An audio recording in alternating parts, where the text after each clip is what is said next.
lot of players get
already in? No. Can you admit them? Well, that was spicy. Emma just had a hot chicken tender, but being that we're here in Nashville. Oh, gosh, that is hot. I'm gluten-free. I don't know why I've just eaten that. All right, do we have a mic here? Yes, 2 mics. All right, questions for Emma? Right up front.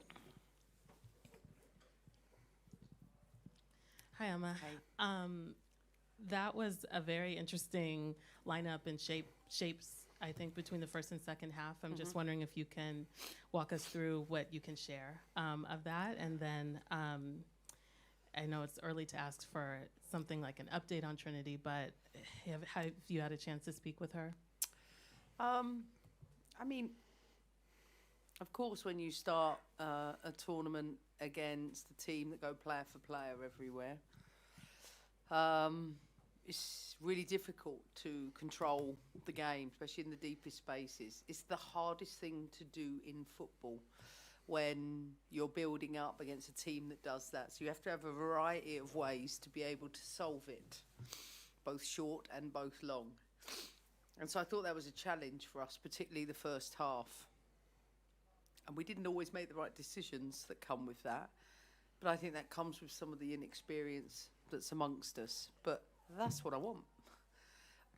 I want that exposure. Because when you go to a World Cup and you're playing a type of team like Argentina, where, yeah, you're expected to dominate, you're expected to have the vast majority of the control, is that you're not always going to win a football match the same way. And you certainly aren't going to dominate, especially in those build-up situations when teams go player for player. It creates an interesting challenge, one that we did solve by, adapting our midfield. But still, we get a goal. First half, had another one disallowed, just the timing of those things. I always felt like, in fact, I thought about the Portugal game during the game, and I thought, this actually could be quite similar.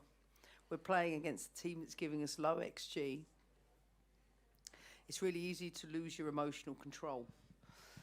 Actually, there's growth for me in that, because I think about how we lost that Portugal game when we didn't have much to give up, but a little bit of panic. I thought, if nothing else, we kept that, even if things didn't come off the way we wanted them to. Be calm, like, it's 3 points. We've won the game. Tuck it away. 1 day prep.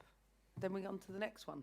This is what tournament football is. So, and I told the team that. I told the team, listen, there's always going to be elements we're disappointed with.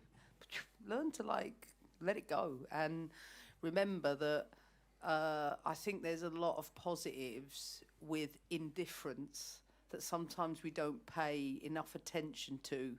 And I'm proud of the team for that, even though I knew it was going to be a lot like that. And then Trinity, she's had a Haven't seen her. She come off the field. She's in the locker room. I don't generally see the team till they've had their own debrief about an hour and a half after the game. So I can't give you one. Don't know it.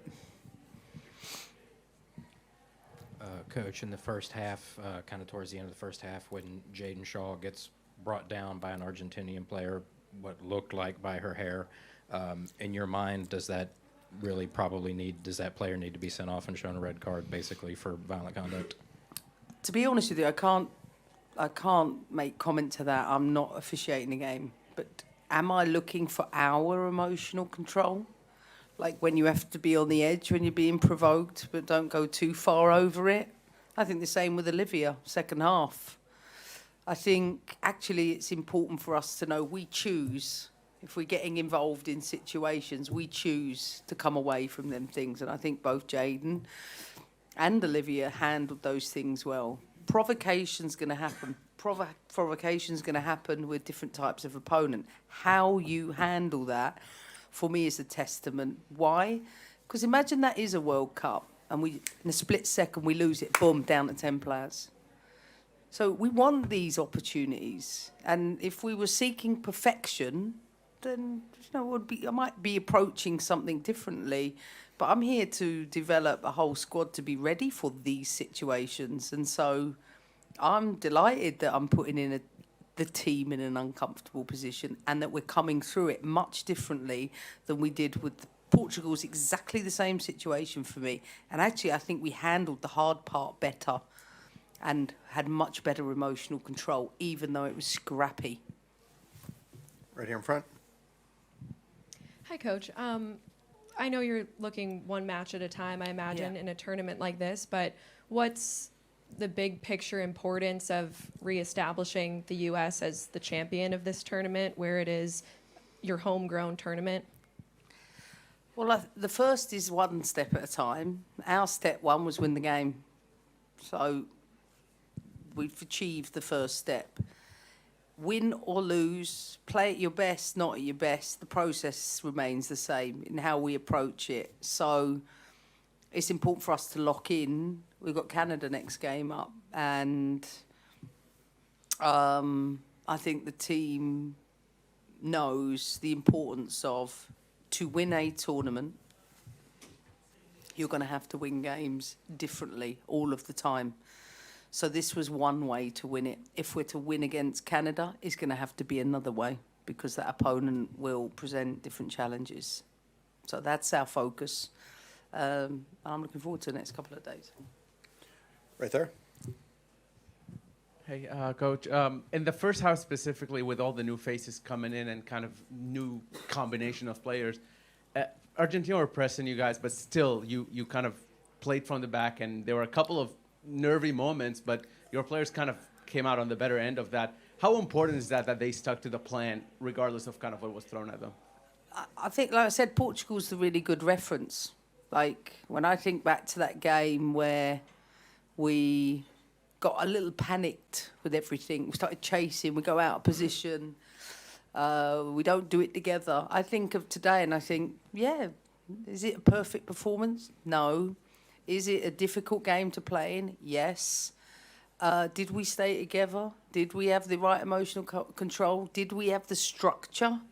First 60 minutes we did.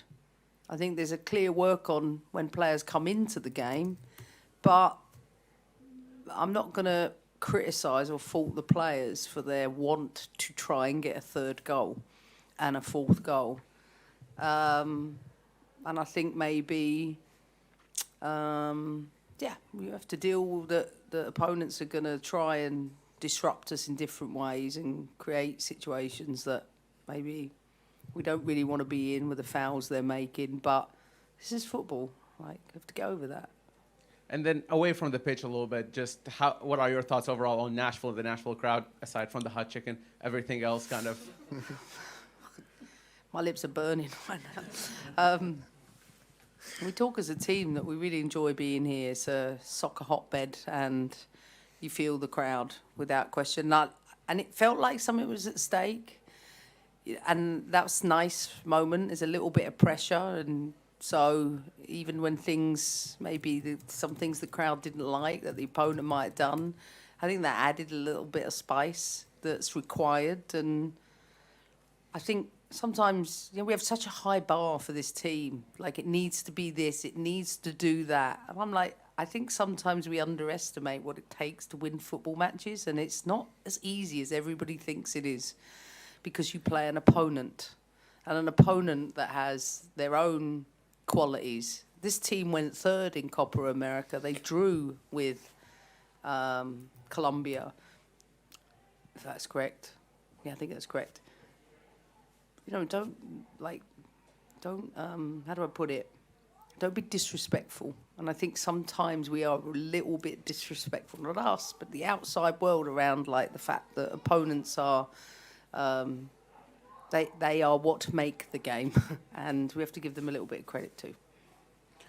We're going to finish with Andrew Jones online. Go ahead, Andrew. Thanks, Hi. Coach, just want to ask you about Argentina having a 2v1 and at the end of the first half, and Giselle Thompson doing a good job playing in between and leading to Lily being able to come back and get the ball. Can you just talk about not that moment, but your overall defending against a very tough Argentina side? Yeah, I thought Giselle had a good game. I thought she showed her qualities as a low fullback, and in the second half, playing a little bit higher. For someone of her size, I think she plays tall for her size. She makes herself quite difficult to beat. She's so quick to recover as a last defender, as an emergency defender. I think it's really, really good experiences for Giselle today. I think she will only grow from a game like that. All right, thanks, Emma. Thanks, Nashville. We're headed to Columbus.